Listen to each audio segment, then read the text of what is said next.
Budget कई लोगों को आसानी से नहीं समझ आता। बजट पेश होने के बाद लोग सिर्फ ये देखना चाहते हैं कि क्या सस्ता हुआ और क्या महंगा।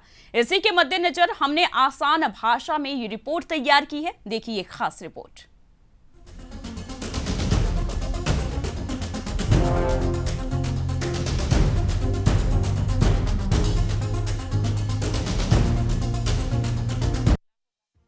केंद्र सरकार ने वर्ष 2021-22 का बजट पेश कर दिया है।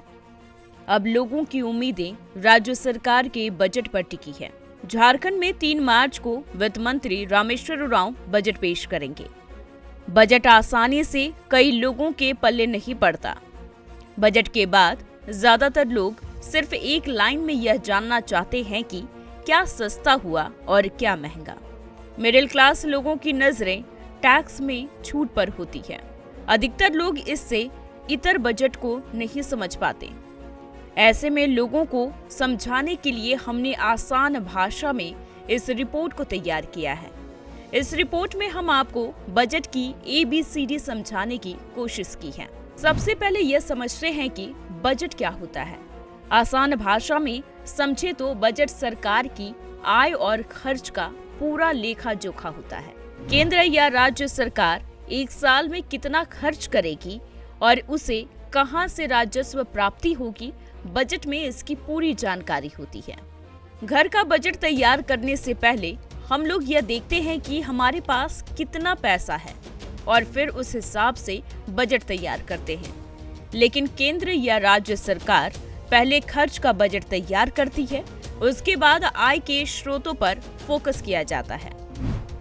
राजस्व से ज्यादा का बजट तैयार होने की स्थिति में बजट को पूरा करने के लिए सरकार को कर्ज लेना पड़ता है। सरकार कई स्रोतों से कर्ज लेती है। इसमें घरेलू स्रोत और विदेशी स्रोत शामिल हैं। राजस्व और खर्च के हिसाब से आम बजट 3 प्रकार का होता है। पहला है बैलेंस बजट। इसमें सरकार की कमाई और खर्च लगभग बराबर होती है। दूसरा सरप्लस बजट। इसमें सरकार की कमाई खर्च से ज्यादा होती है, मतलब सरकार ने बजट में जितने खर्च दर्शाए हैं उससे ज्यादा का राजस्व मिलने का अनुमान है। Deficit budget. इसमें सरकार की कमाई खर्च से कम होती है। आमतौर पर यह माना जाता है कि डेफिसिट बजट जनता के हित में होता है, यानी सरकार लोगों के हित में योजनाओं पर ज्यादा खर्च कर रही है, जबकि उसके अनुपात में आय कम होती है। केंद्र और राज्य सरकार अलग अलग बजट पेश करती है और दोनों बजट में कुछ चीजें समान होती हैं, तो कुछ अंतर भी होता है।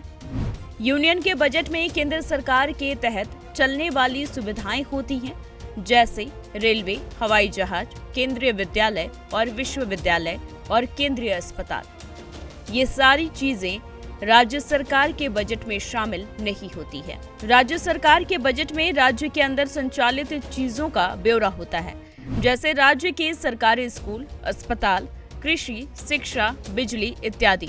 दोनों बजट में कुछ चीजें समान भी होती हैं, जैसे सड़कों का निर्माण और रखरखाव।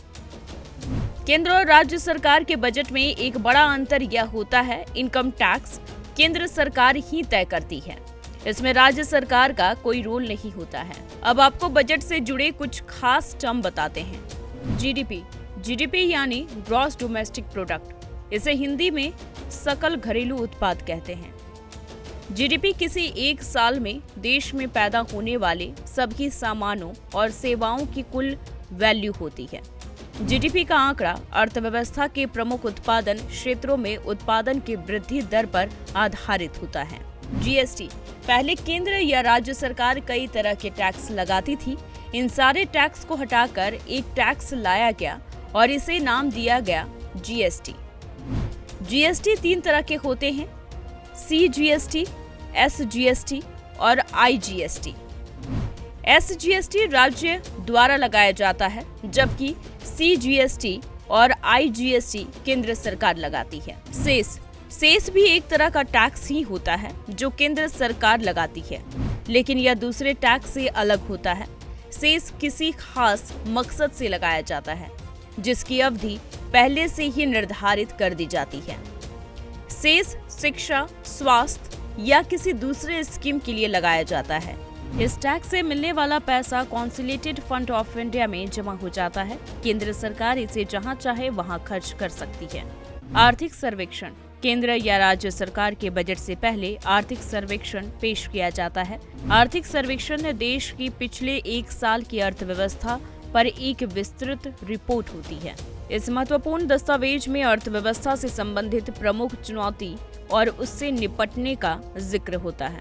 अब आपको बताते हैं कि वित्त वर्ष क्या होता है। वित्त वर्ष मतलब वह साल जो वित्तीय मामलों में हिसाब के लिए एक आधार होता है, जिसकी अवधि 12 महीने की होती है। 1 अप्रैल से शुरू होती है और 31 मार्च को समाप्त। अब समझते हैं महंगाई दर क्या होता है। जब किसी देश में वस्तुओं या सेवाओं की कीमतें सामान्य से अधिक हो जाती है तो इस स्थिति को महंगाई कहते हैं। एक निश्चित अवधि में चुनिंदा वस्तुओं या सेवाओं के मूल्य में जो वृद्धि या गिरावट आती है उसे मुद्रास्फीति कहते हैं। इसे जब प्रतिशत में व्यक्त करते हैं तो यह महंगाई दर कहलाती है। Bureau report, ETV Bharat.